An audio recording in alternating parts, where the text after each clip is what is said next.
The sound of metal grinding against metal tore through the cabin of the CH-47 Chinook like a dying animal's final scream. Black smoke billowed from the left engine, curling through the cargo bay in thick, suffocating waves. 18 souls clung to whatever they could find. Seat straps, cargo netting, each other, as the massive helicopter lurched sideways through the Afghan night sky. "Somebody get that girl out of the cockpit!" Staff Sergeant Mason Webb roared, shoving his way through the tangle of panicking soldiers. He was a mountain of a man, 6'4", with shoulders like a refrigerator, and right now, his face was twisted with the kind of fury that made lesser men step aside. He jabbed a thick finger toward the small woman occupying the co-pilot's seat. "She's just a rookie on a training assignment. She's going to kill us all." Raven Mitchell didn't turn around. Her hands moved across the instrument panel with a precision that seemed almost mechanical. Checking gauges, flipping switches, her movements economical and deliberate despite the chaos erupting behind her. She was unremarkable at first glance. 5'5", slender build, dark hair pulled back in a regulation bun. The kind of woman who disappeared into a crowd. The kind of woman men like Mason Webb looked right through. "Listen to me, sweetheart." Mason grabbed her shoulder, his grip hard enough to bruise. He spun her chair halfway around, forcing her to meet his eyes. "Women don't belong in the cockpit when everything's on fire. Let the men handle this." Captain Derek Holloway, the aircraft commander, lay slumped against the side of his seat. Blood trickled from a gash on his forehead where he'd struck the doorframe when the first explosion hit. His breathing was shallow, irregular. No one knew if he was going to make it. Raven looked at Mason for exactly 1 second. Just one. But something in that look made the big man hesitate. A flicker of something cold and ancient behind her dark eyes, like catching a glimpse of a predator through tall grass. Then she turned back to the controls as if he didn't exist. "RPG! Another RPG incoming!" someone screamed from the rear of the aircraft. The helicopter banked hard, bodies tumbled, equipment crashed. And in that moment of pure chaos, no one noticed that Raven had already begun moving, her hands dancing across the console with a speed and certainty that had no business belonging to a rookie fresh from flight school. They didn't know it yet. None of them did. But in the next 20 minutes, everything they thought they knew about this quiet, unremarkable woman was about to shatter into a million pieces. The Chinook's twin rotors screamed in protest as Raven fought to stabilize the wounded aircraft. Red warning lights painted the cockpit in hellish hues, and the acrid smell of burning hydraulic fluid mixed with the metallic tang of fear. Through the forward windscreen, the Kunar province mountains loomed like black teeth against the pre-dawn sky, beautiful and deadly, the kind of terrain that had been swallowing helicopters and their crews since the Soviets first learned to fear Afghan soil. In the cargo bay, 18 people struggled to make sense of the situation. This was supposed to be a routine MEDEVAC run. Pick up 3 wounded soldiers from a forward operating base. Transport them to Bagram. Simple, safe, the kind of mission they gave to flight crews with new co-pilots who needed hours logged in their books. Master Sergeant Caleb Morrison pressed his back against the fuselage and watched the chaos unfold with the practiced calm of a man who had seen worse. 22 years in the Rangers had taught him to observe first, react second. Right now, he was observing the woman in the co-pilot's seat, and what he saw didn't add up. The way she sat, the angle of her shoulders, the economy of her movements. He'd seen that before, in operators, in the quiet professionals who did the jobs no one talked about. But that was impossible. She was just a pilot, transferred in 3 days ago from some training unit in the States. Her file said so. Everyone said so. So, why did his instincts keep screaming that something was wrong? "Can someone tell me what the hell is happening?" Private First Class Blake Harris shouted, his voice cracking with barely contained panic. He was young, maybe 22, with the kind of face that still looked like it belonged in a college fraternity rather than a war zone. "Why is the rookie still flying? We need someone with experience." "Experience!" Sergeant First Class Heather Cross spat the word like a curse. She was crouched near the medical station, her angular features twisted with contempt. "I told them this was a mistake. Putting some green pilot on a combat rotation? Might as well paint a target on the aircraft." Dr. Lieutenant Fiona Hayes looked up from where she was stabilizing Captain Holloway. She was a trauma surgeon, 43 years old, with the kind of steady hands that came from years of cutting people open and putting them back together. "Perhaps," she said quietly, "we should focus on surviving before we assign blame." But Heather wasn't listening. She never did when she had a target. I've seen pilots like her before. Diversity hires, box checkers. Probably got this assignment because some general needed to hit his quota. In the cockpit, Raven's jaw tightened almost imperceptibly. Almost. But she didn't respond. She simply adjusted the collective and watched the altitude indicator with an intensity that bordered on meditation. Mason had positioned himself directly behind her seat now, his massive frame blocking the narrow cockpit entrance. "All right, that's enough. I'm taking over. Move." Raven's hands remained on the controls. "Negative. That wasn't a request, sweetheart. And that wasn't a negotiation." Her voice was flat, colorless, the kind of voice that belonged to someone who had stopped caring about social niceties a very long time ago. For a moment, Mason seemed genuinely stunned. He wasn't used to being refused, especially not by women half his size. His face darkened. "You want to do this the hard way? Fine." He reached for her again, but this time something different happened. His hand closed on empty air.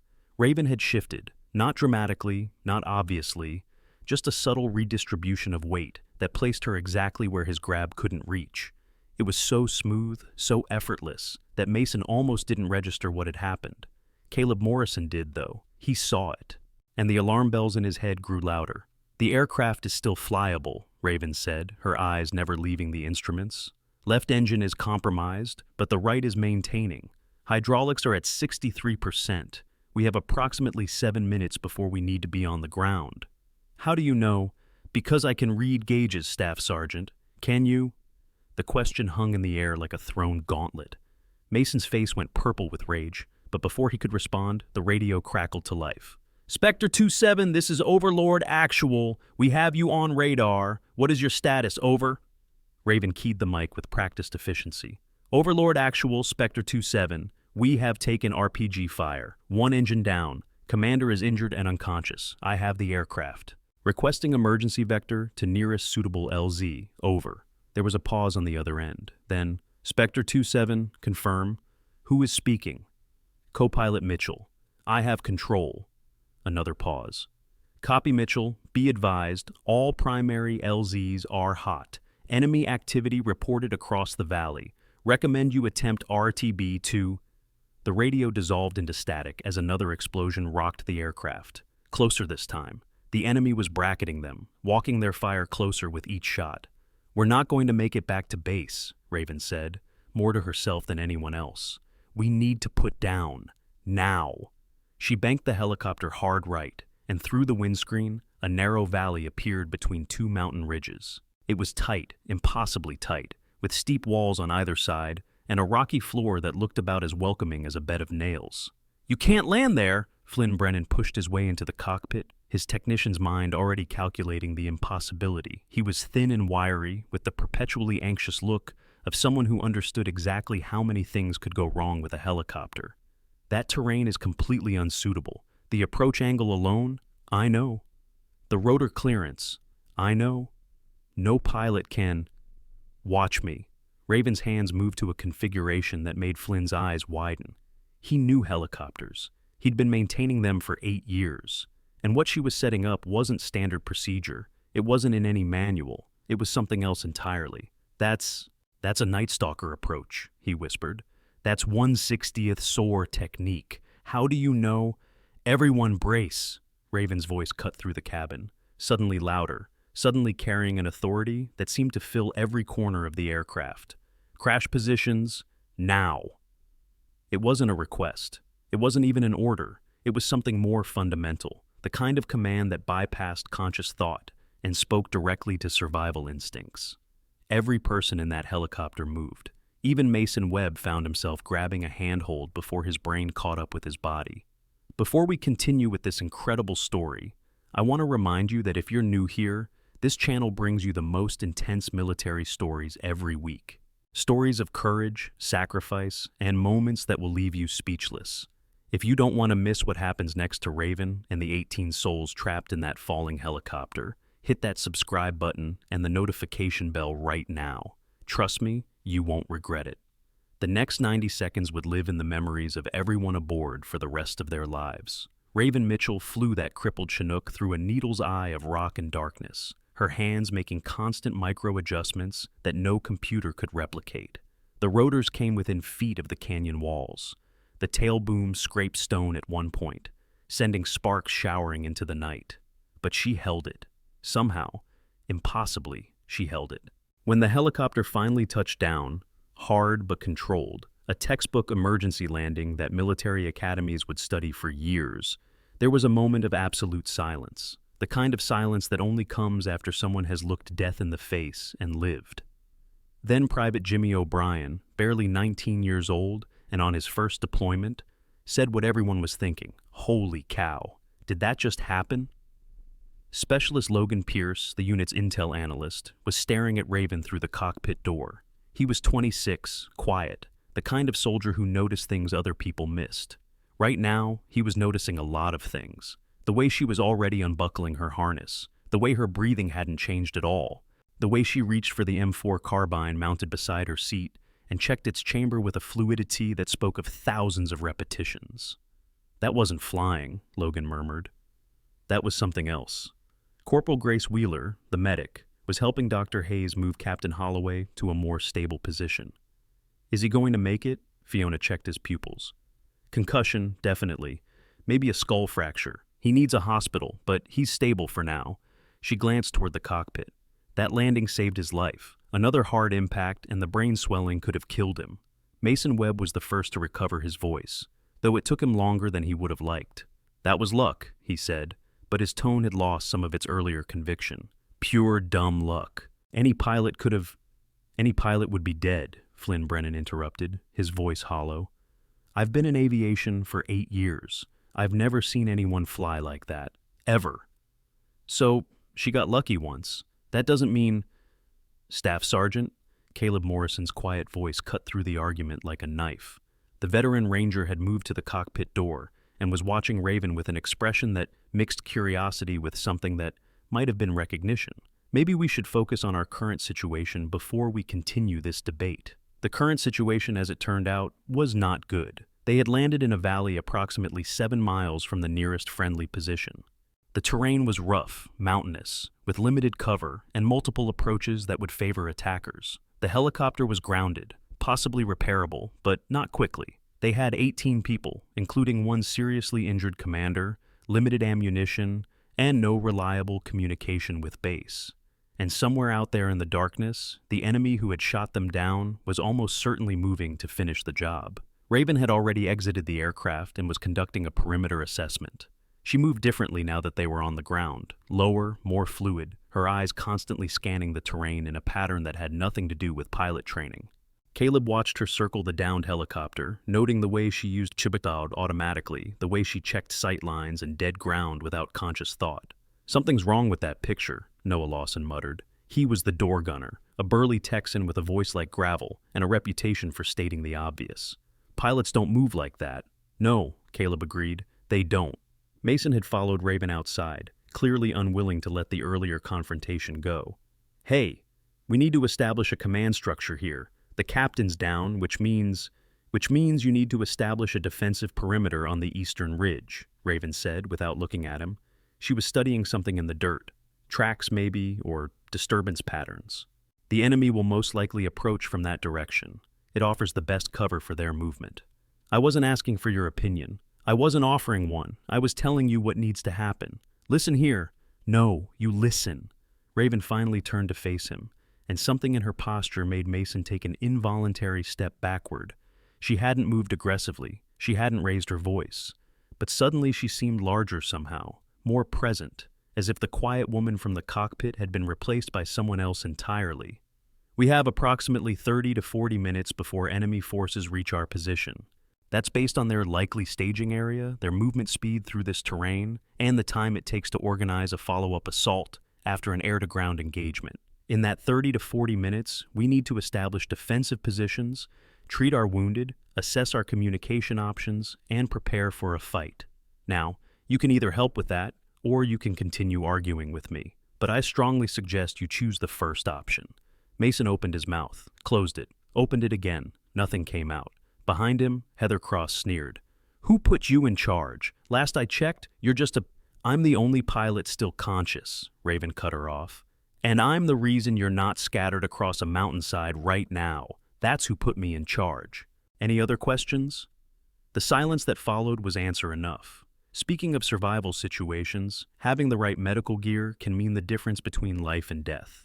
Whether you're a veteran, first responder, or just someone who wants to be prepared, a professional-grade tactical first aid kit is essential. Military spec tourniquets, hemostatic gauze, chest seals, the same equipment medics use in combat zones. Check the link in the description for recommended trauma kits that could save a life someday. Over the next 20 minutes, Raven transformed 18 frightened, disorganized survivors into something resembling a defensive unit. She positioned people based on their skills and equipment, established overlapping fields of fire, and created fallback positions in case the first line was breached. It was tactical art, the kind of thing that took years to learn and decades to master, and nobody could explain how a rookie pilot knew how to do it. Caleb Morrison found himself assigned to the northern approach with Jimmy O'Brien. The young private was still shaking from the crash landing, but he'd held himself together, better than some of the more experienced soldiers. There was steel in that kid, Caleb thought. He just didn't know it yet. Master Sergeant, Jimmy's voice was barely above a whisper. Can I ask you something? Go ahead. That woman, the pilot, she's not normal, is she? Caleb was quiet for a long moment, watching Raven move among the positions, making adjustments, offering brief words of instruction. No, he finally said. She's not. What do you think she really is? I think, Caleb said slowly, that's exactly the right question. Dr. Hayes had set up a triage station inside the helicopter's cargo bay, using it as the most protected position for the wounded. Captain Holloway was still unconscious but stable. She'd also treated 3 other soldiers with minor injuries from the crash, cuts, bruises, a possible sprained wrist. Nothing life-threatening, but every hurt body was one less rifle on the line.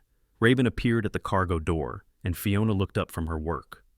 Your landing saved lives, you know. Whatever else happens, you should know that. The mission isn't over yet. No? I suppose it isn't. Fiona hesitated, then asked the question that had been burning in her mind. Earlier, when I was gathering supplies, I saw your arms, when your sleeve rode up. Raven's expression didn't change, but something flickered behind her eyes. And those scars on your wrists, they're not from surgery, they're not from accidents. Fiona's voice dropped lower. I've worked in trauma medicine for 15 years. I've seen marks like that before, ligature wounds, the kind you get from being bound for extended periods. Doctor, I've treated POWs who came home with marks like that, people who were held by enemies who didn't follow the Geneva Convention. Fiona met Raven's gaze steadily. What happened to you? For a long moment, Raven said nothing. Then, it doesn't matter. It might. It doesn't. Raven pulled her sleeve down deliberately. What matters is getting these people home alive. Everything else is history. She was gone before Fiona could respond, melting back into the pre-dawn darkness like a ghost. Logan Pierce had been watching the exchange from across the cargo bay. He had his tablet out, a ruggedized military device with limited connectivity, and he had been running searches on their mysterious co-pilot.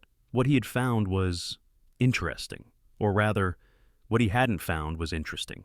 Warrant Officer Raven Mitchell, age 38, transferred from pilot training cadre at Fort Rucker, Alabama. Before that, her record showed a series of unremarkable assignments, administrative posts, training units, the kind of career trajectory that suggested someone marking time until retirement. But there were gaps, strange gaps, periods of months or years where her service record simply went blank, marked with designations that Logan recognized from his intelligence work. Classified assignments, need-to-know access only. Pilots didn't have classified assignments, not routine pilots, not training cadre, unless they weren't really pilots at all. His fingers hovered over the search function. He could dig deeper, but doing so would leave digital fingerprints. It might trigger alerts. It might attract attention from people who didn't like being noticed. Then again, he thought, they were probably all going to die in the next few hours anyway. What did he have to lose?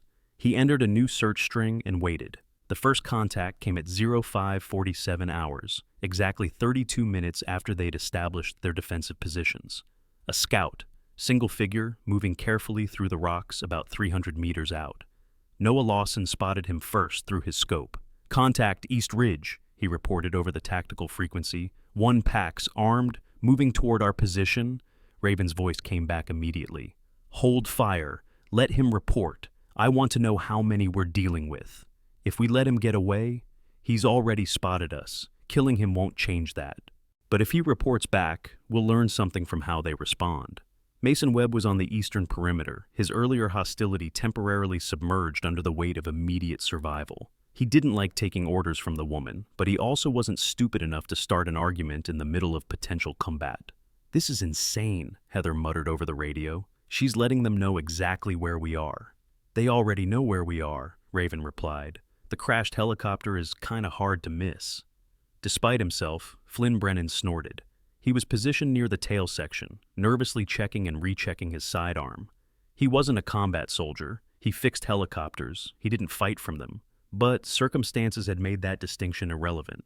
The scout withdrew. 10 minutes later, movement appeared across the eastern approach. More figures, at least a dozen, spreading out in a tactical formation that suggested training and discipline. That's not Taliban, Caleb observed quietly. That's not how Taliban move. No, Raven agreed. It's not. Who are they? That's a very good question. The first shots came at 0559. Enemy fire raked across their positions, forcing everyone into cover. The sound of AK-47s mixed with the sharper crack of what sounded like more modern weapons. Maybe M4s or some European equivalent. Return fire, Mason bellowed. Light them up. Controlled bursts only, Raven countermanded. Ammunition conservation. Make every round count.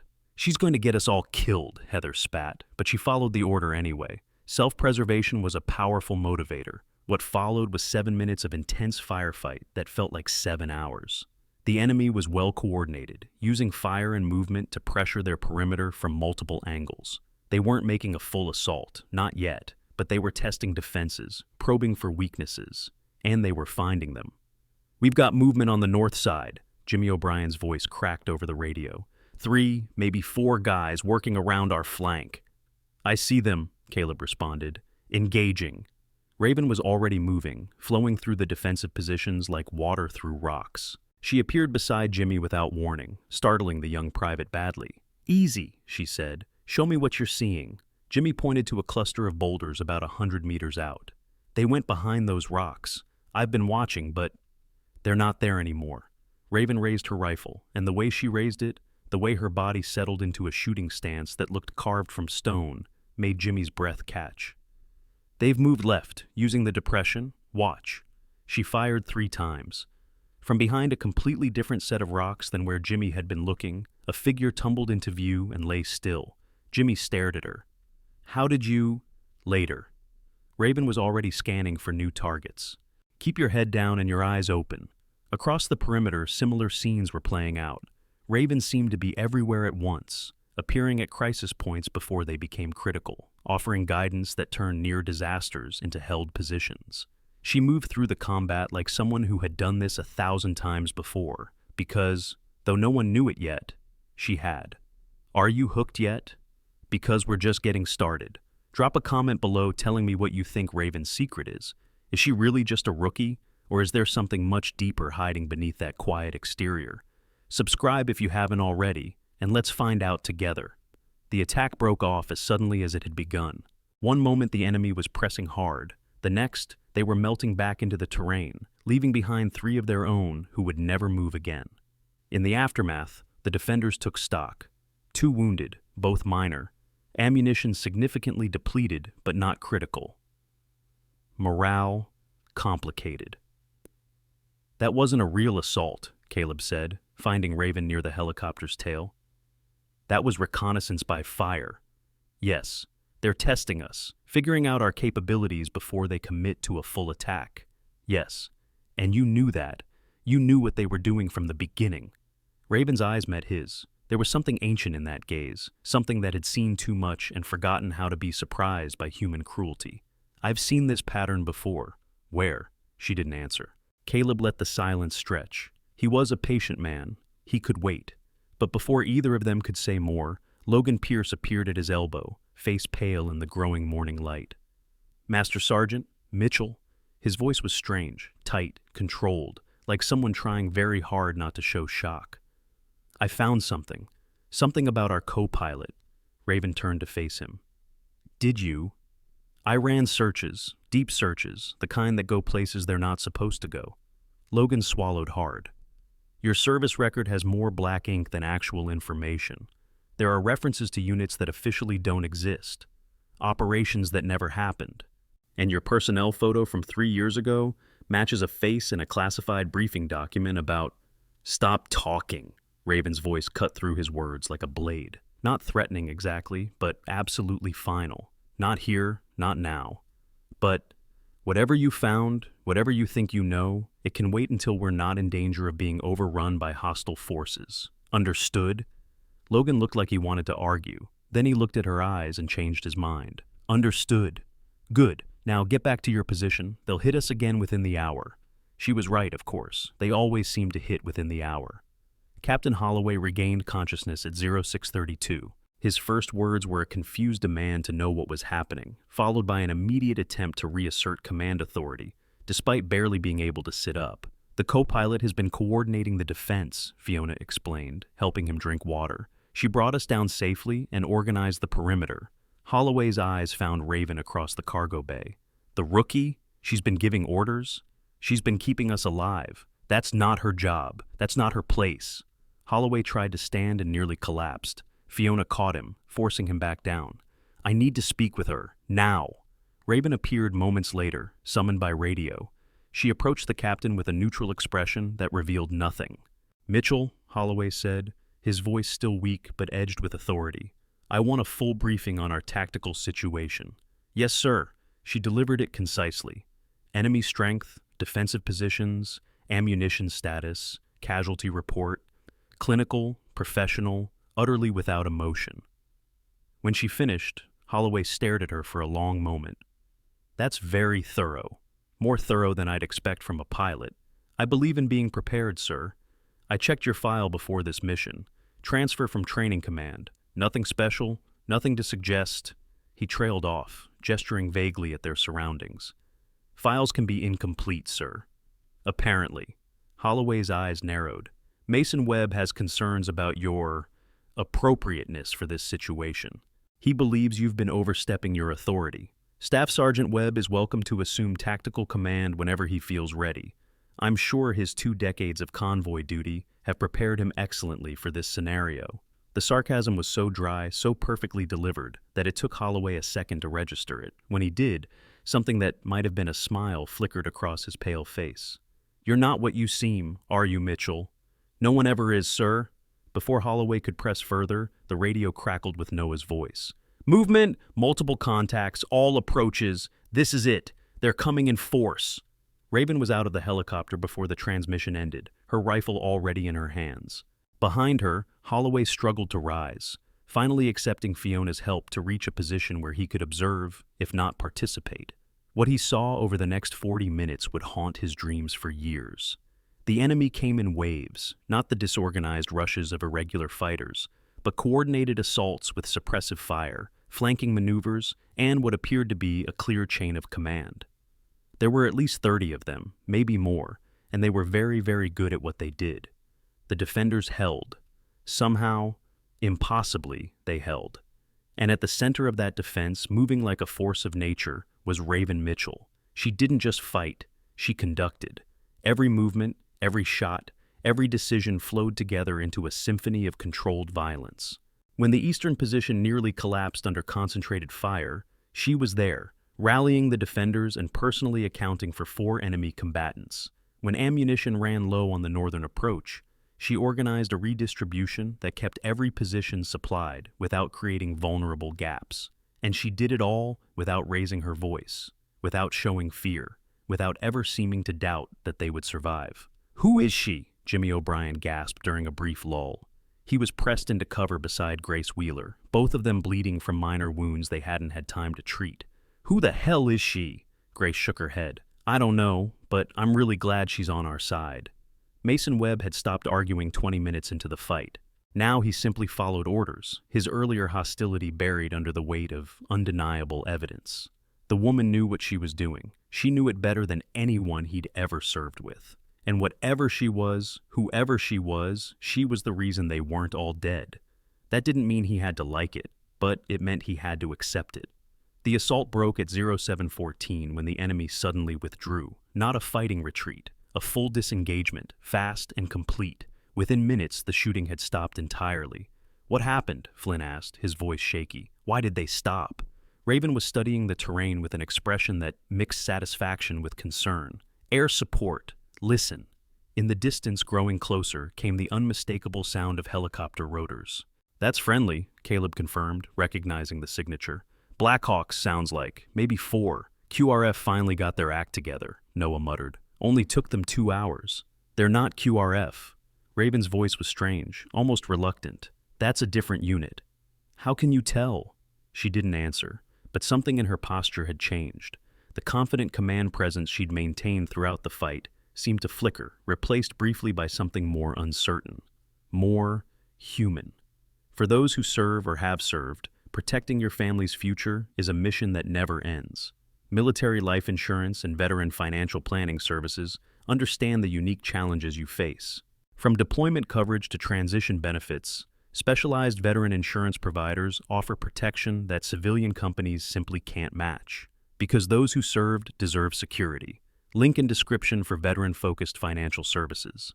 The helicopters appeared over the eastern ridge like angels of deliverance. 4 UH-60 Blackhawks in tactical formation, their door gunners scanning for threats. They swept the area twice before the lead aircraft began its descent toward the damaged Chinook. Everyone emerged from cover, a mixture of relief and exhaustion on their faces. They'd survived. Against all odds, against an enemy that should have overwhelmed them, they'd survived.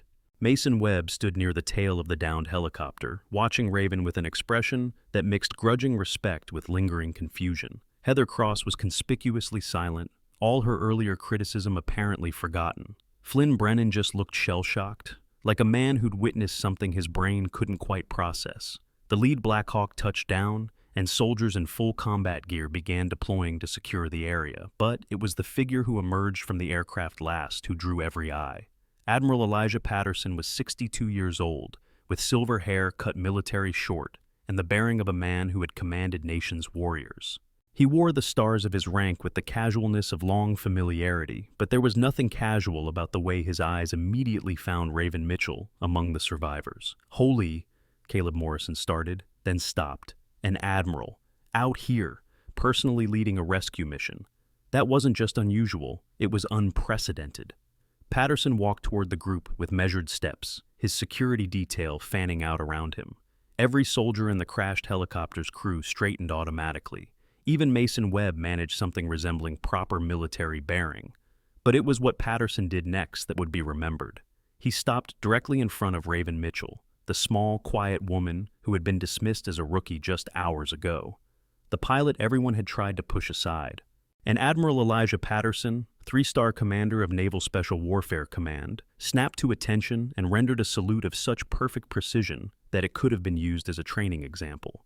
"Lieutenant Commander," he said, his voice carrying across the suddenly silent valley. "It's been a while." Raven returned the salute with equal formality. "Admiral, I wasn't expecting to see you out here. When I heard your call sign on the emergency frequencies, I redirected my entire convoy." Patterson's stern face softened slightly. "You sound surprised." "I try to stay off the radar these days." "Yes, well," Patterson glanced at the crashed Chinook, at the defensive positions that had held against impossible odds, at the enemy bodies scattered across the approaches. "You don't seem to be doing a very good job of that." The silence that followed was absolute. 18 people stared at the interaction, their minds struggling to process what they were seeing. A 3-star admiral, one of the most powerful figures in the United States military, treating their despised rookie pilot with the kind of respect usually reserved for heads of state. Mason Webb's mouth opened and closed several times. No sound emerged. "Admiral," Captain Holloway said carefully, having been helped to his feet by Fiona, "with respect, sir, what exactly is going on here?" Patterson turned to look at the injured captain. His expression was unreadable. "What's going on, Captain, is that you just spent the last several hours being protected by one of the most decorated special operators in American military history." He paused, letting that sink in. "Lieutenant Commander Mitchell has 15 years of service with SEAL Team 6. She's conducted operations on 4 continents. She's received commendations that will remain classified until long after everyone in this valley is dead. The words fell like hammer blows into the silence. 15 years. SEAL Team 6, 4 continents. That's... Blake Harris stammered. That's not... The SEALs don't what? Patterson's voice sharpened. Don't have women, don't have warriors who don't fit your preconceptions. He gestured toward Raven. Tell me, Private, did she seem incapable to you when she was landing that helicopter? Did she seem unqualified when she was organizing your defense? Did she seem like someone who didn't belong when she was saving your life? Blake had no answer. None of them did. Caleb Morrison was the first to move. The veteran ranger stepped forward, came to attention, and saluted Raven with all the formality and respect his 22 years of service could muster. Ma'am, it's an honor. One by one, others followed. Jimmy O'Brien, his young face shining with something like worship. Grace Wheeler, tears she couldn't explain streaming down her cheeks. Even Flynn Brennan, who had questioned her every decision, standing straight and rendering his respect. Mason Webb was last. He stood frozen for what felt like eternity, his face a battleground of emotions. Shame, disbelief, grudging admiration, and something that might have been the beginning of genuine respect. Then, slowly, he too came to attention. Ma'am, he said, his voice rough. I said things I shouldn't have said. Raven looked at him for a long moment. The anger that should have been there was absent. In its place was something more complicated, not forgiveness exactly, but perhaps understanding. You said what you believed, Staff Sergeant. The problem wasn't your words. It was your beliefs. I know. Mason swallowed hard. I know that now. Good. Raven's voice softened slightly. Then maybe this mission wasn't a complete waste. She turned back to Patterson, her posture shifting subtly from warrior to subordinate. Admiral, we should discuss the tactical situation. We should, Patterson nodded toward one of the Blackhawks. Walk with me. As they moved away from the group, Fiona Hayes found herself standing beside Logan Pierce. The young intelligence analyst was still holding his tablet, his face pale. You knew, Fiona said quietly. You found out. I found fragments, pieces of a puzzle. Logan shook his head. I had no idea how big the picture actually was. None of us did. Behind them, the survivors of the crash were beginning to process what they'd witnessed. The questions would come later. The confusion, the explanations, the inevitable paperwork and debriefings. But for now, in this moment, there was only the stunning realization that everything they thought they knew had been wrong. The rookie pilot who couldn't handle pressure, the woman who didn't belong in a combat zone, the diversity hire who would get them all killed. She was none of those things. She had never been any of those things. And their inability to see past their own assumptions had almost cost them the chance to know the truth. Almost. The moment you've been waiting for is almost here. But before the truth is revealed, make sure you're subscribed and hit that like button. This story is about to change everything. Share this with someone who loves military stories. Near the helicopter, away from the others, Raven and Patterson walked in silence for a moment. The Admiral's security detail maintained a respectful distance, close enough to protect but far enough to allow privacy. Spectre, Patterson finally said, using a name that made Raven's shoulders tighten. Care to tell me what you're really doing out here? And don't give me the cover story about pilot training assignments. We both know you could fly circles around anyone in the regular aviation units. It's complicated. It always is with you. Patterson stopped, turning to face her. Last I heard, you were supposed to be on medical leave, recovery time after the Yemen operation. I recovered. In 3 months? After what happened to you? The Admiral's voice carried genuine concern beneath the military formality. Raven, you spent 9 days in enemy hands. The things they did are in the past. Her voice was flat, final. I'm operational, I'm cleared, and I'm on mission. What mission? I haven't seen any orders. You wouldn't have. This one comes from higher than your pay grade, Admiral. No offense. Patterson's eyebrows rose. Higher than Spec Warcom? Higher than DOD. The implications hung in the air between them. There weren't many people who outranked the Department of Defense. The very short list that did suggested intelligence operations at the highest levels, the kind of missions that didn't exist on paper and never would. That's why you're on a routine MEDEVAC flight?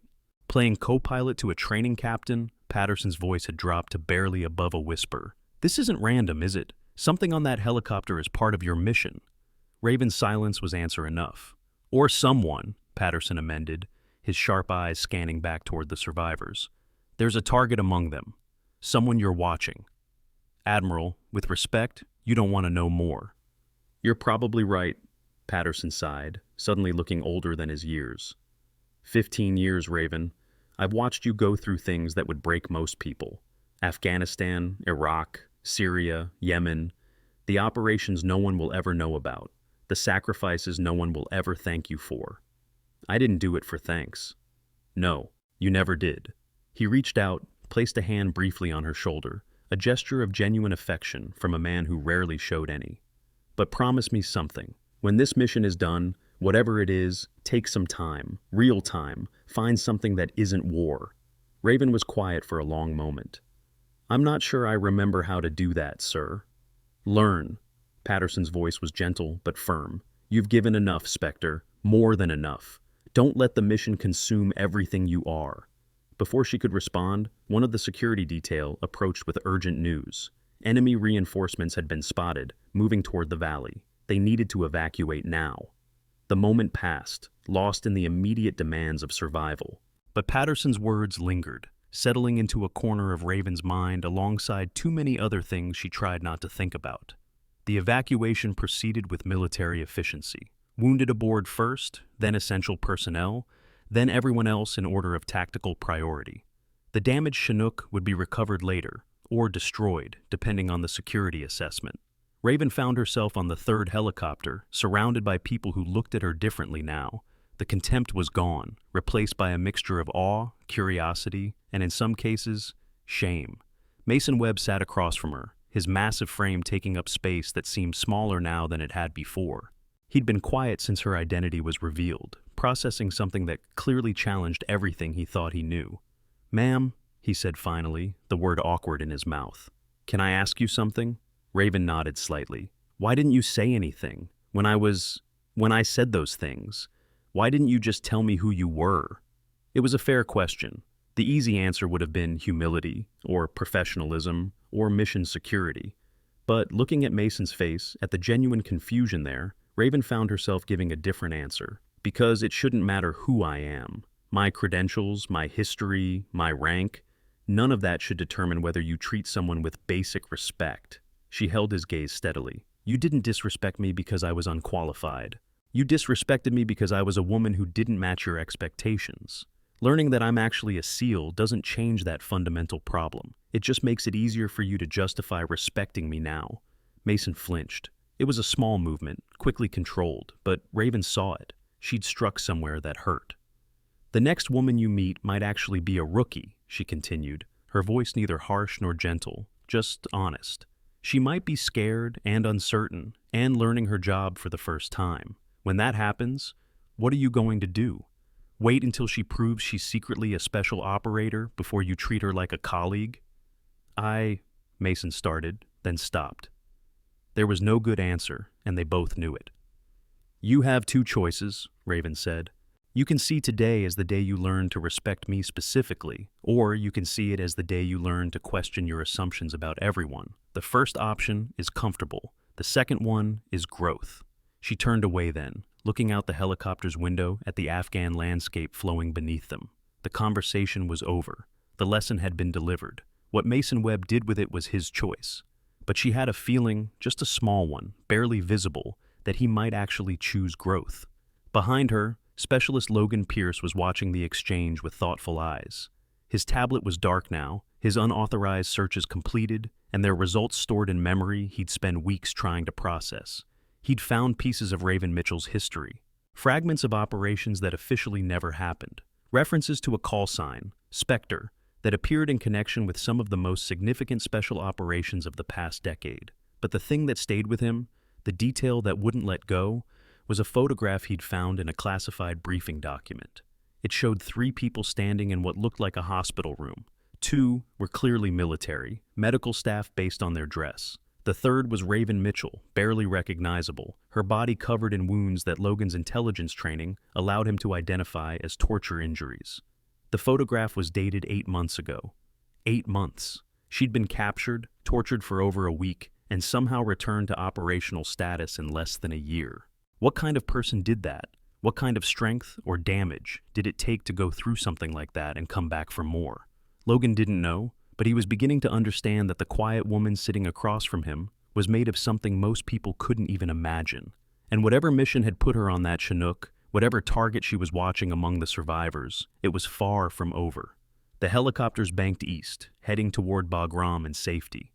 But even as they flew away from danger, Raven Mitchell's eyes never stopped moving, scanning the other passengers with the patience of a predator watching prey. One of them was her target. And this was only the beginning.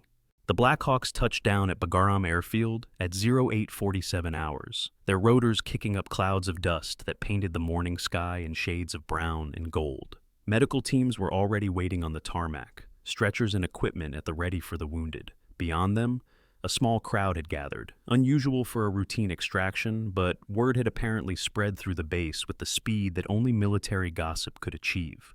Something had happened out there, something significant, and everyone wanted to see. Raven Mitchell was among the last to disembark, stepping onto Afghan soil with the careful movements of someone who knew they were being watched. She'd pulled her torn flight suit together as best she could, but the damage was done. The glimpse of her tattoo, the Admiral's salute, the whispered conversations that had filled the helicopter during the flight back. Her cover, 15 months in the making, lay in ruins. Admiral Patterson was already deep in conversation with the base commander, their voices too low to carry. Security personnel had established a perimeter around the landing zone, keeping the curious at a distance. This wasn't going to be a public spectacle, not if Patterson had anything to say about it, but secrets had a way of spreading anyway. Lieutenant Commander Mitchell, Raven turned to find Captain Holloway approaching, supported by Fiona Hayes on one side. He looked worse in the harsh morning light, pale, drawn, the head wound still seeping despite the bandage. But there was something in his eyes that hadn't been there before. Respect, certainly, but also something sharper, more calculating. "Captain, you should be on your way to medical." "I will be." Holloway stopped a few feet away, studying her with an intensity that made lesser people uncomfortable. Raven simply waited. "Before I go, I wanted to say something." "Sir?" "I reviewed your assignment to my aircraft personally. I thought I knew what I was getting. A pilot who needed hours, someone to babysit through a few easy missions." He shook his head slowly. "I had no idea, none at all. That was the point, Captain. I understand that now. What I don't understand is why." Holloway's voice dropped. "You could fly anything in the inventory. You could command any unit you wanted. Why pretend to be something less?" Raven considered her answer carefully. Around them, the chaos of the landing zone continued. Medics rushing past, soldiers securing equipment, the organized pandemonium of military operations.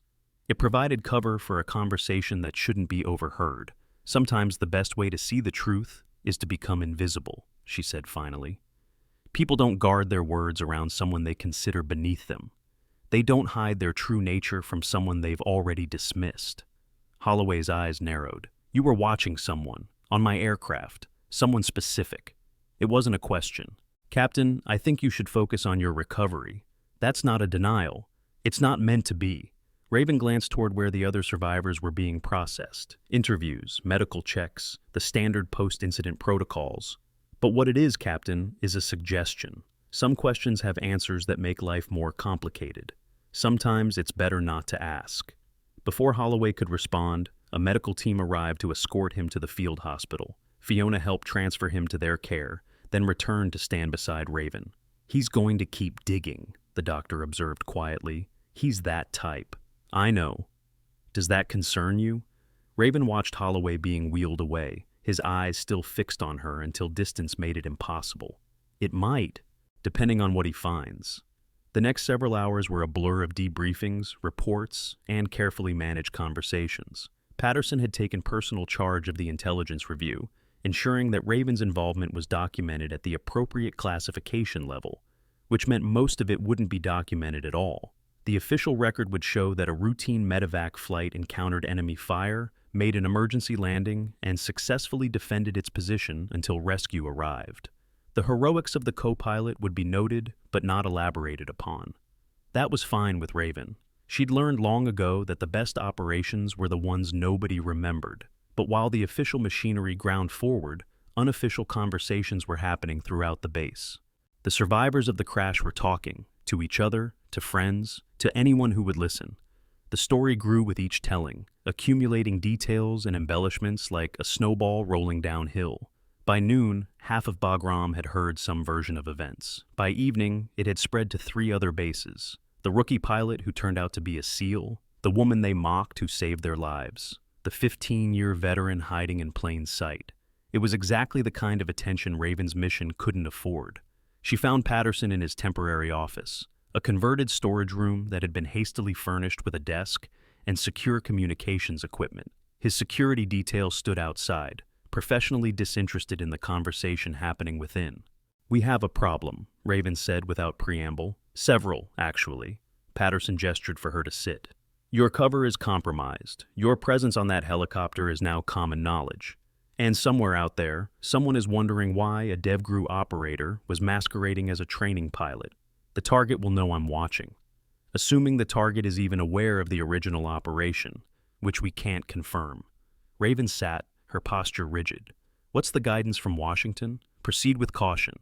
They're not pulling you out, too much invested, too many threads to follow, but the approach will need to change." Patterson leaned back in his chair, looking suddenly tired. "They want you to continue the investigation in a different capacity, something more visible." "Visible how?" "There's been a request from Central Command. They want someone to conduct a review of personnel security protocols across multiple bases. Someone with special operations experience who can identify vulnerabilities from an insider's perspective." Patterson smiled thinly. "It seems your skills have attracted attention at the highest levels." "That's convenient. That's politics. Someone up the chain saw an opportunity. Your cover gets blown, so they pivot, turn you into an official asset instead of a hidden one. Different approach, same objective."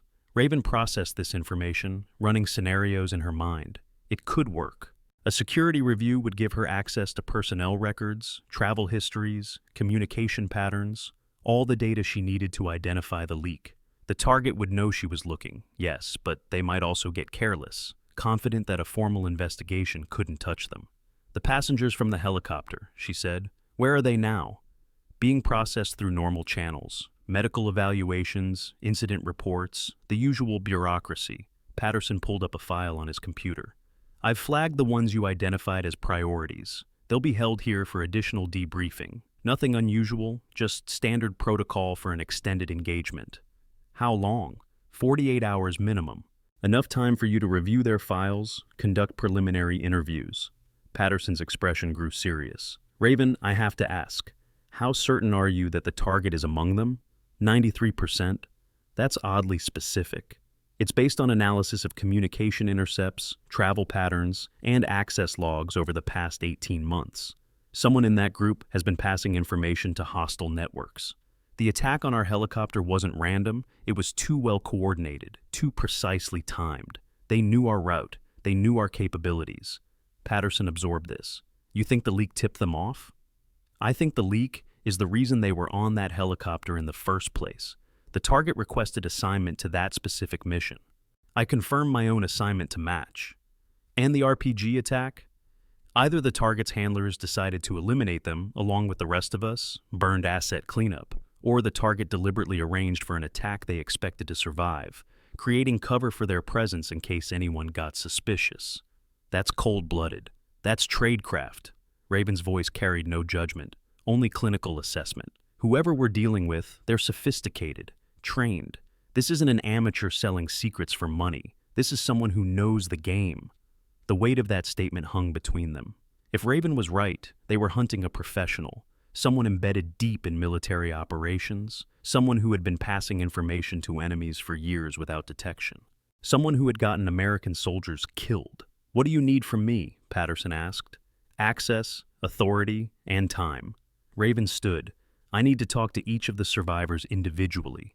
Detailed interviews, the kind that go beyond incident reports. I need to see their personnel files, their communication histories, their financial records. That last one will require warrants." "Then get warrants, or find someone who can." Patterson nodded slowly. "I'll make calls, but Raven, He paused, choosing his words carefully. These people just survived a significant trauma. Some of them are I don't know what to call them. People who mistreated you, people who said ugly things. I remember. I know you do, but your investigation needs to be clean, professional. If there's any hint of personal motivation, any suggestion that you're using this as payback... Admiral, Raven's voice was cold. I spent 15 years separating personal feelings from professional duty. I've conducted interrogations on people who killed my friends, and I did it by the book because the mission required it. I'm not going to compromise an investigation because someone called me names. Patterson held up his hands in acknowledgement. Fair enough, I had to say it. Understood. She moved toward the door, then paused. There's one more thing. Staff Sergeant Webb. I want to interview him last. Any particular reason? He's either the target or he's the perfect distraction. Either way, I want to know everything about everyone else before I talk to him again. With that, she left Patterson to his phone calls and stepped back into the Afghan sun. Many veterans struggle with the transition to civilian careers, but it doesn't have to be that way.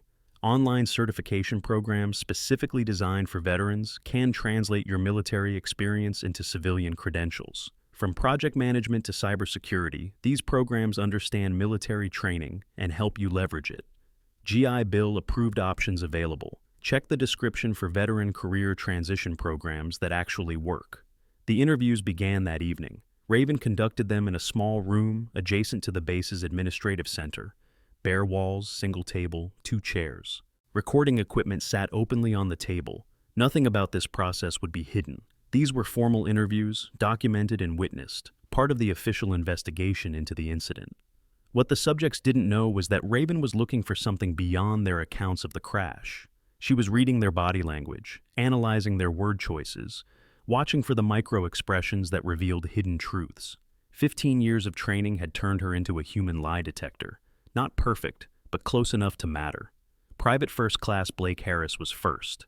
He entered the room with the nervous energy of someone who knew they'd done something wrong, even if that something was limited to running his mouth. Ma'am, he sat stiffly, avoiding eye contact. I want to start by apologizing for what I said during everything. It was disrespectful and inappropriate, and I have no excuse. Apology noted. Raven's voice was neutral, giving nothing away. Let's focus on the incident itself. Take me through your experience from the moment we took fire. Blake did, haltingly at first, then with increasing detail as he fell into the rhythm of the narrative. His account was consistent with the others Raven had already heard. The explosion, the chaos, the terror. Nothing suspicious. Nothing that suggested foreknowledge or unusual behavior. But when Raven asked about his background, his assignment history, how he came to be on that particular helicopter, something changed. Not dramatically, not obviously. Just a slight tension in his shoulders, a half-second delay before answers. I requested the assignment, Blake admitted. Wanted to get some MEDEVAC experience on my record. Career progression, you know? When did you submit the request? About 3 weeks ago, I think, maybe a month. Through normal channels? Of course, everything by the book.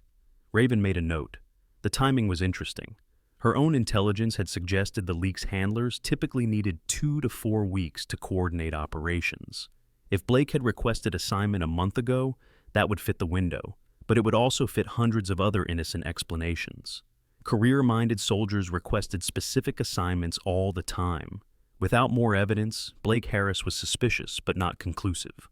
She moved through the others methodically. Specialist Flynn Brennan, whose technical knowledge and access to flight systems could theoretically enable the kind of intelligence the enemy had possessed. Sergeant First Class Heather Cross, whose bitterness and resentment might mask something darker. Private Jimmy O'Brien, too young and seemingly too innocent to be a spy, but also exactly the type of profile a sophisticated handler might cultivate. Each interview revealed pieces of the puzzle. None revealed the complete picture. By midnight, Raven had spoken to 12 of the 17 potential subjects. Her notes filled pages, her suspicions shifted and reformed like clouds, and she was no closer to certainty than when she'd started. She took a break, stepping outside into the cool Afghan night. The stars above Bagram were magnificent, one of the few beautiful things about this place, and she found herself staring upward, letting her mind process everything she'd learned. Can't sleep either?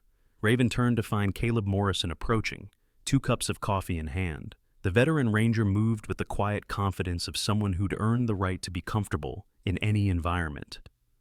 "Master Sergeant, you should be resting." "Tried. Mind won't shut off." He offered one of the cups. "Figured you might feel the same." She accepted the coffee, military standard, thick enough to stand a spoon in, and they stood in companionable silence for a moment. "I've been watching you," Caleb said eventually. "All day. You're not just investigating what happened out there. You're investigating who." Raven said nothing. 22 years in the Rangers," he continued. "I've worked alongside enough intelligence types to recognize the signs.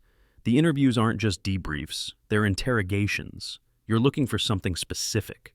You're observant. Comes with the territory."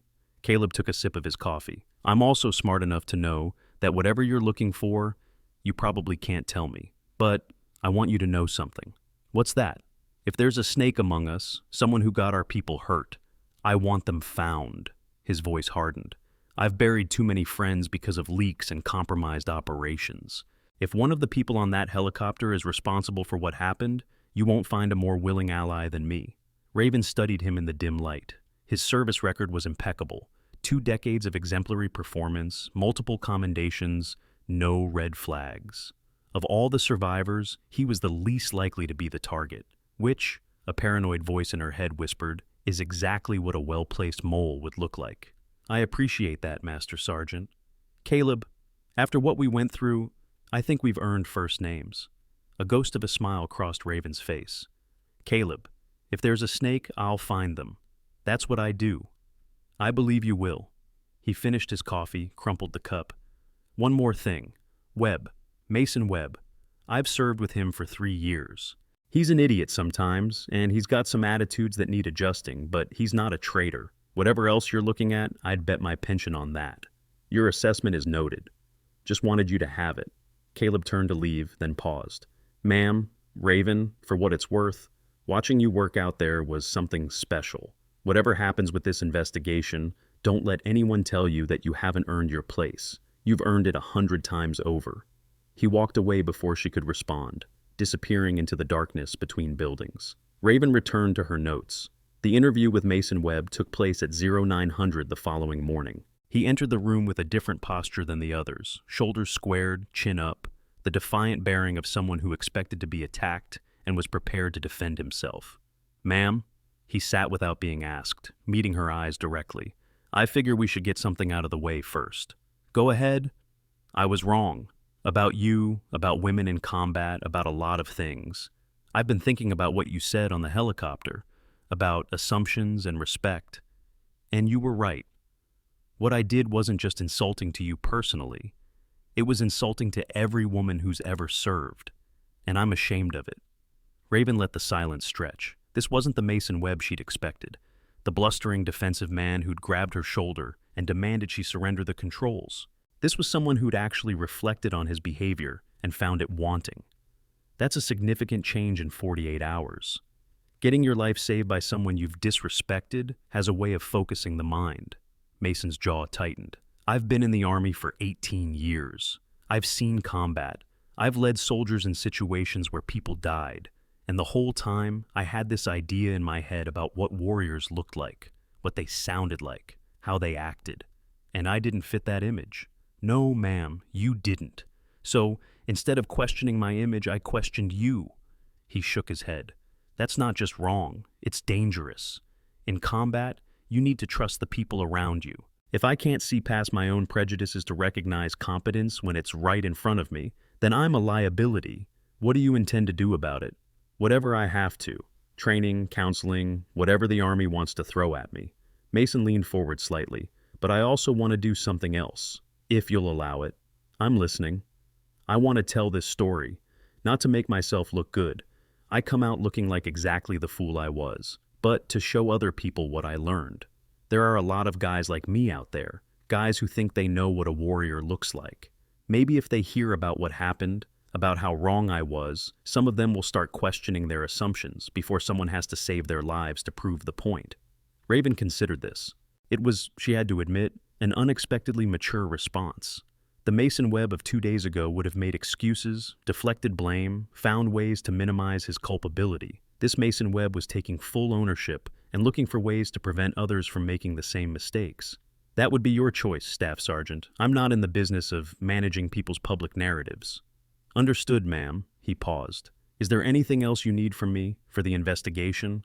Here it was, the moment she'd been building toward.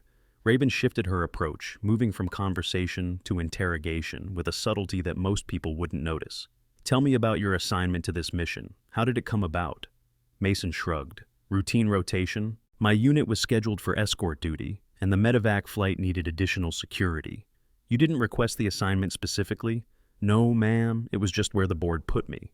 His body language remained open, relaxed. No micro-expressions of deception, no subtle shifts in posture. Either Mason Webb was an exceptional liar, unlikely given his earlier transparent hostility, or he was telling the truth.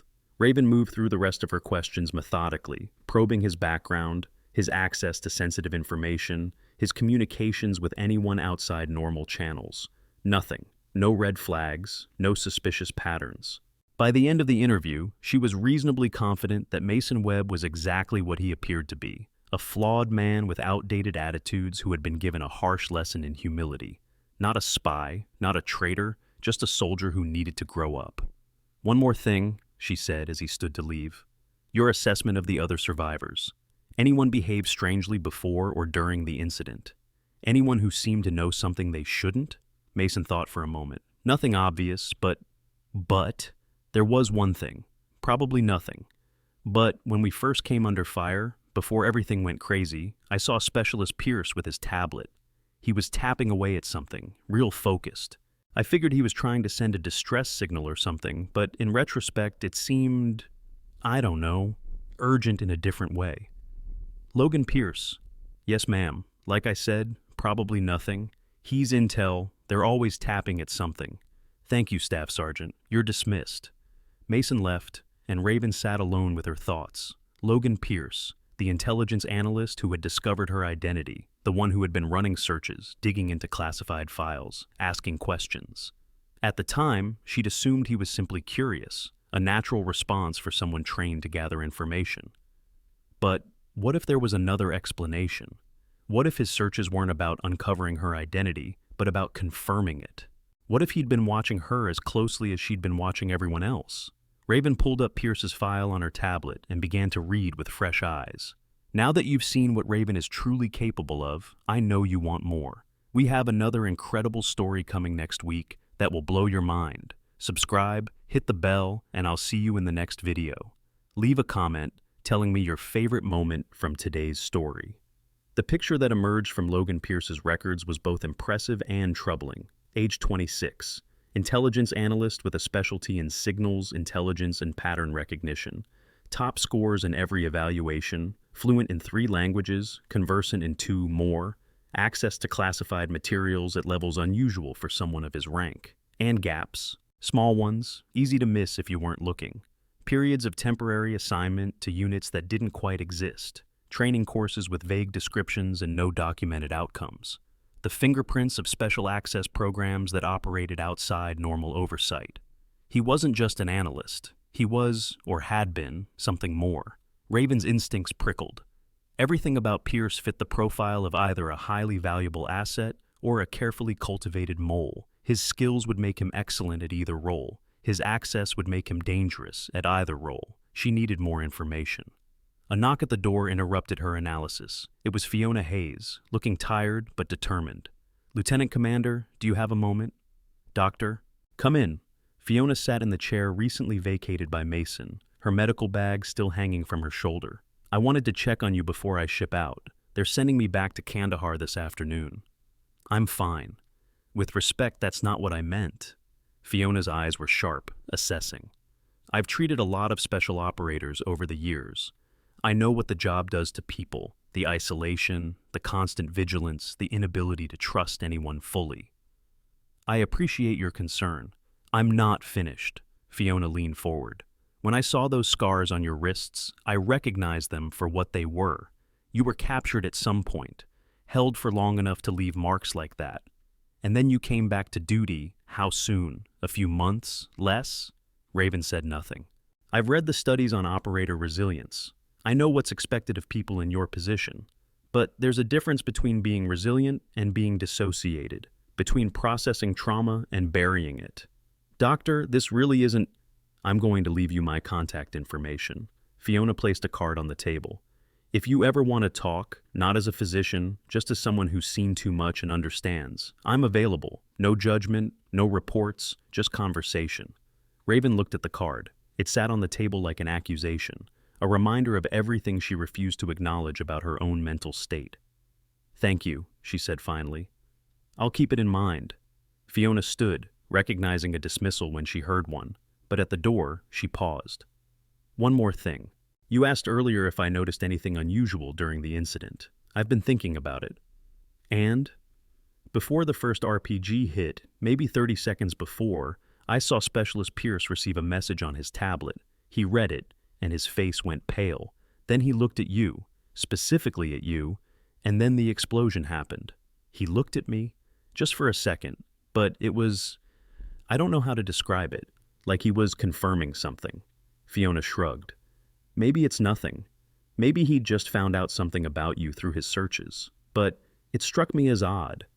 Thank you, Doctor. That's very helpful. After Fiona left, Raven sat in silence, fitting pieces together. Pierce had received a message. Pierce had looked at her. Then the attack had begun. Coincidence was possible. In the chaos of combat, people noticed things out of sequence, misremembered timelines, created patterns that weren't really there. But Raven didn't believe in coincidence. Not in her line of work. She picked up her secure phone and dialed a number from memory. It was answered on the second ring. This is Spectre. I need a deep pull on Specialist Logan Pierce, currently assigned to intelligence analysis at Bagram. Everything. Family, finances, communications, travel. I want to know what he had for breakfast every day for the past 2 years. The voice on the other end acknowledged without question. This was how it worked at her level. Requests were fulfilled, not debated. And one more thing, Raven added. I need access to signal intercepts from the hour before our helicopter was hit. Specifically, any transmissions that could have reached a device on the aircraft. Timeline for delivery? Yesterday. She ended the call and stared at the wall, mind racing through possibilities. If Pierce was the leak, he'd played a masterful game. His apparent discovery of her identity wasn't accidental investigation, it was cover. By revealing that he knew who she was, he'd positioned himself as helpful, transparent, the opposite of suspicious. And his technical skills would have made it child's play to receive an encrypted warning about the impending attack. But if he wasn't the leak, then Raven was about to destroy the career of an innocent soldier based on circumstantial evidence and paranoid speculation. She needed proof, hard, undeniable proof. And she had less than 24 hours to find it. The next 18 hours were a blur of data analysis, secure communications, and carefully orchestrated surveillance. Raven worked through the night, piecing together the fragments that her network provided. Logan Pierce's financial records were clean, too clean, actually, for someone who occasionally gambled online and had college debt. There were no unexplained deposits, no suspicious withdrawals, no evidence of the kind of payments that typically accompanied espionage. His communications were similarly unremarkable. Emails to family, messages to friends, the occasional flirtation through dating apps. Nothing that suggested contact with foreign handlers or criminal networks. But there was one anomaly, a small one, easily overlooked. Pierce's tablet, the device he'd been using during the helicopter flight, had a secondary communication capability that wasn't standard issue, a modification that allowed it to receive encrypted transmissions on frequencies outside normal military bands. It wasn't illegal, exactly. Intelligence analysts sometimes use such modifications for legitimate purposes, but it was unusual, and it was exactly the kind of capability that would allow someone to receive warnings from outside the chain of command. At 0400, Raven's secure phone buzzed with an incoming file, the signal intercepts she'd requested. She opened the file and began to read. Most of it was noise, routine military communications, civilian traffic, the electronic chatter of a war zone. But buried in the data, 37 seconds before the first RPG struck, there was a transmission, encrypted, short burst, directed at a frequency that matched the modification on Pierce's tablet. The message, once decoded, contained 3 words: SPECTER CONFIRMED, execute. Raven stared at the screen, her heart rate elevated for the first time in days. There it was, the proof she'd been looking for. Someone had confirmed her presence on the helicopter and ordered the attack. Someone had tried to kill her specifically, not just the aircraft, but the message hadn't originated from Pierce's tablet. It had been received by it, which meant Pierce wasn't the source of the leak. He was the recipient of information from someone else. Someone who had access to real-time intelligence about who was on that helicopter and why. Someone who was still out there. Raven's mind raced through the implications. Pierce had received the warning, but hadn't acted on it, hadn't tried to escape, hadn't warned anyone, had simply gone pale and waited for the attack. That suggested he wasn't a willing participant. More likely, he was being used. An unwitting relay point for information, his modified tablet compromised without his knowledge. But who had sent the message, and how had they known about Spectre? The answer, when it came to her, was chilling in its simplicity. There was only one group of people who knew Raven Mitchell's operational call sign, only one circle with access to that information. The leak wasn't among the survivors of the helicopter crash. The leak was inside her own organization. Dawn broke over Bagram with the muted colors of dust and exhaustion. Raven stood outside the administrative building, secure phone pressed to her ear, delivering a report that would reshape the entire investigation. Confirmed, she said. The penetration is at headquarters level. Someone with access to operational planning knew about my assignment and targeted me specifically. The voice on the other end was Admiral Patterson, his tone grim. That's a serious accusation. It's a serious situation. I have the intercept data. I have the technical analysis. Someone inside JSOC or higher wanted me dead, and they were willing to sacrifice an entire helicopter full of soldiers to make it happen. Patterson was silent for a long moment. What do you recommend? Compartmentalization. Immediate. No one outside this conversation knows that I've identified the source level of the leak. I continue my cover investigation here, appear to be focused on the survivors, while a separate team works the headquarters angle. That will take time to coordinate, time we might not have. Whoever did this will know the attack failed. They'll be preparing their next move. Understood. I'll initiate the necessary protocols. Patterson paused. Raven, if this is what you say it is, a mole at the highest levels, then you're in more danger than ever. They'll try again. Let them.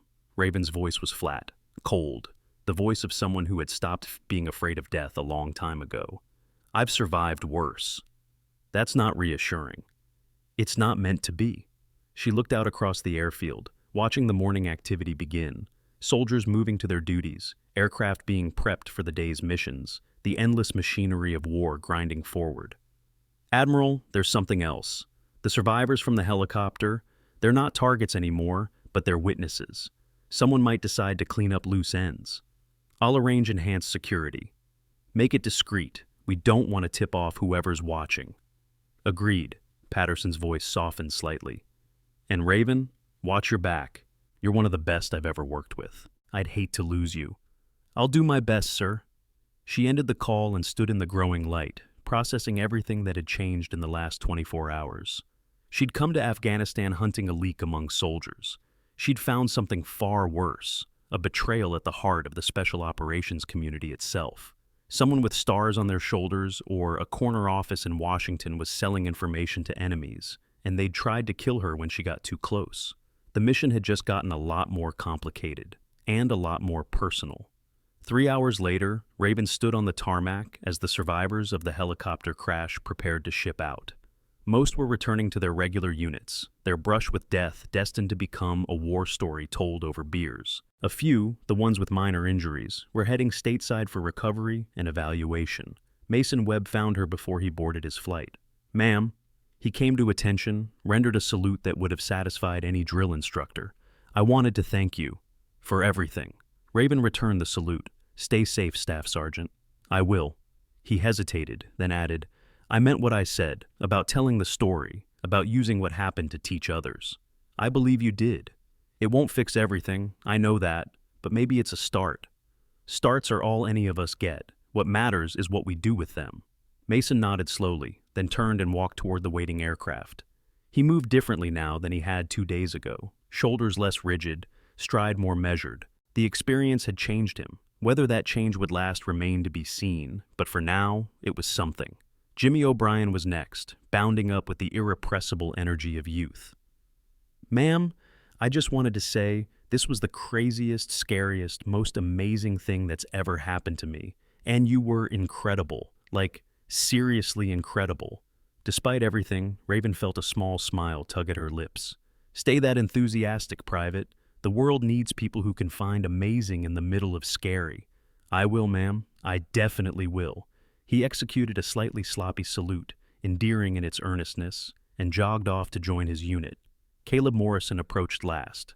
The veteran ranger had the look of someone who had seen the end of something and was already thinking about what came next. "This isn't over, is it?" he asked quietly. "No, it's not. Figured as much. The way you've been working, the calls you've been making, this is bigger than one helicopter." Raven met his eyes. "Caleb, what I'm about to tell you doesn't leave this conversation. Understood?" "Understood. The attack on our helicopter wasn't random. It was targeted. Someone knew I was on board and wanted me dead. Someone with access to information they shouldn't have." Caleb's face hardened. "A leak. At a level higher than anyone on that helicopter. I'm still working to identify them, but the investigation is complicated. What do you need from me?" "Vigilance. The survivors aren't targets anymore, but that could change if whoever's behind this gets nervous. Keep your eyes open. Trust your instincts. And if anything seems off, you have my number." Caleb nodded slowly. "You got it." He extended his hand, and Raven shook it. "It was an honor serving with you, Raven, even if it was only for one very long night." "The honor was mine, Caleb. Stay safe out there. You too." He walked away, leaving Raven alone on the tarmac as the last aircraft lifted off, carrying the survivors back to their lives. But for her, the mission continued. That evening, Raven sat alone in her quarters, a small room in the transient housing block, barely large enough for a bed and a desk. Her tablet displayed the latest intelligence updates, but her mind was elsewhere. On the wall beside her bed, she'd taped a single photograph. It showed a group of operators in full combat gear, faces obscured by tactical equipment, standing in front of a compound somewhere in the Middle East. The image was from 5 years ago, a mission that had ended badly. Half the people in that photo were dead now, casualties of a war that never seemed to end. She was the only woman in the picture. Her secure phone buzzed with an incoming message. Encrypted, high priority, routed through channels that didn't officially exist. Phase 2, authorized. Proceed to Washington. Briefing scheduled 72 hours. Raven stared at the words, understanding their implications. She was being recalled. The investigation into the helicopter attack had been elevated to the highest levels, and she would be at the center of it. Somewhere in Washington, a traitor sat in a position of power, someone who had access to the nation's most sensitive secrets, someone who had tried to have her killed and would certainly try again. She would find them. However long it took, however deep she had to dig, she would find them and bring them to justice. That was what she did. That was who she was.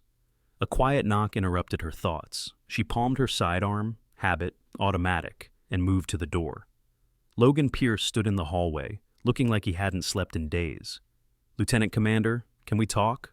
Raven studied him for a moment, reading his body language, assessing his threat potential. He seemed nervous, but not dangerous, confused, but not deceptive. "Come in." Pierce entered the small room, glancing around with the trained eye of an intelligence professional, taking in details, noting exits, categorizing threats. It was instinctive, the same way Raven did it herself. "I know you've been investigating me," he said without preamble. "I know you found the modification on my tablet, and I know you know about the transmission I received before the attack." Raven's hand remained near her weapon. "You've been busy. I'm an intelligence analyst. Figuring things out is literally my job." Pierce sat on the edge of her bed, uninvited, but clearly too exhausted to remain standing. "I didn't know about the modification. Someone installed it without my knowledge, probably during a routine maintenance cycle. I've been trying to figure out who and why ever since you started asking questions." "And what have you found?" "Nothing concrete, but I have theories." He looked up at her, and there was something haunted in his eyes. "Lieutenant Commander, I think I've been used. I think someone has been routing information through my devices for months, maybe longer, using me as a cutout without my knowledge. That's convenient. It's terrifying, is what it is. Pierce's voice cracked slightly. I joined intelligence because I wanted to protect this country. The idea that I've been helping someone betray it, even unknowingly, makes me sick. Raven watched him carefully. Every instinct she had said he was telling the truth. His distress was genuine, his confusion authentic. He wasn't a traitor, he was a victim, but she hadn't survived 15 years by trusting her instincts completely. You'll need to come to Washington, she said. There will be a full technical analysis of your devices, polygraphs, interviews that make what I put you through look like casual conversation. I expected as much. And depending on what they find, your career might be over. Even if you're innocent, the fact that you were compromised could end your access permanently. Pierce nodded slowly. I've thought about that. If that's the price of helping find the real traitor, I'll pay it. Why? Because 18 people almost died because of information that passed through my equipment. Because soldiers are dying every day because of leaks we haven't plugged. Because if I can help stop it, even at the cost of everything I've worked for, then that's what I should do. Raven was silent for a long moment. Then she holstered her weapon. Get some sleep, specialist. We leave for Washington in 6 hours. It's going to be a long few weeks. Pierce stood, some of the tension leaving his shoulders. Thank you, ma'am, for believing me. I didn't say I believed you. I said I'm willing to let the investigation determine the truth. Raven moved to open the door. But for what it's worth, I hope you're exactly who you appear to be. So do I, ma'am. So do I. After he left, Raven stood at the window, looking out at the Afghan night. Stars wheeled overhead, ancient and indifferent. The same stars that had watched over this land through countless wars and invasions. She thought about the message on her phone, Phase 2, Washington, a hunt that would take her into the halls of power among people who smiled while plotting murder. She thought about the photograph on her wall, the friends she'd lost, the sacrifices they'd made. She thought about Mason Webb's transformation, Jimmy O'Brien's enthusiasm, Caleb Morrison's quiet strength, Fiona Hayes's concern, all the people she'd encountered in the last 2 days, each carrying their own burdens, their own stories. And she thought about the person she used to be, before 15 years of war had carved away everything soft and left only the warrior behind. Admiral Patterson's words echoed in her mind. Don't let the mission consume everything you are. But what was she, really, beyond the mission? What remained when you stripped away the training, the discipline, the endless vigilance? She didn't know anymore. Maybe she'd never known. The phone buzzed again. A new message. Additional intel attached. 3 suspects identified at senior level. High probability 1 is primary leak. Extreme caution advised. Trust no one. Raven downloaded the file and began to read. 3 names. 3 decorated officers with impeccable records and unquestioned patriotism. One of them was a traitor who had gotten Americans killed and would continue to do so until stopped. She would stop them, whatever it took, however long it required. She would find the truth and expose it, because that was what warriors did. Not the warriors who sought glory or recognition, not the ones who needed medals and parades, but the quiet ones, the invisible ones, the ones who did the job because it needed doing, and asked nothing in return except the chance to keep doing it. Raven Mitchell, Lieutenant Commander, Navy SEAL, DEVGRU, began planning her next move. Outside, the Afghan stars continued their eternal rotation, indifferent to the small human dramas playing out beneath them. And somewhere, in an office or a mansion or a secure facility, a traitor went about their business, unaware that the ghost they'd tried to kill was coming for them. The hunt was just beginning. 3 months later, a secure facility outside Washington would host a classified briefing. Attendees would include the highest levels of military and intelligence leadership. They would hear testimony, they would review evidence, they would witness the exposure of a conspiracy that had cost dozens of American lives. And at the center of it all, quiet and unremarkable as always, would be a woman most of them had never noticed. A woman who had been dismissed as a rookie. A woman who had saved 18 lives in an Afghan valley. A woman who had followed the trail from a crashed helicopter to the corridors of power. They would finally see her then, finally understand what she was capable of, and by then, it would be far too late to stop her. But that is another story. For now, as dawn broke over Bagram one final time, Raven Mitchell gathered her few possessions and prepared to board the aircraft that would carry her toward the next mission. Behind her, she left 18 people whose lives would never be quite the same. Ahead of her waited an enemy who had no idea what was coming. And in between, in the quiet spaces where warriors do their work, the truth waited to be found. It always did, for those patient enough to seek it.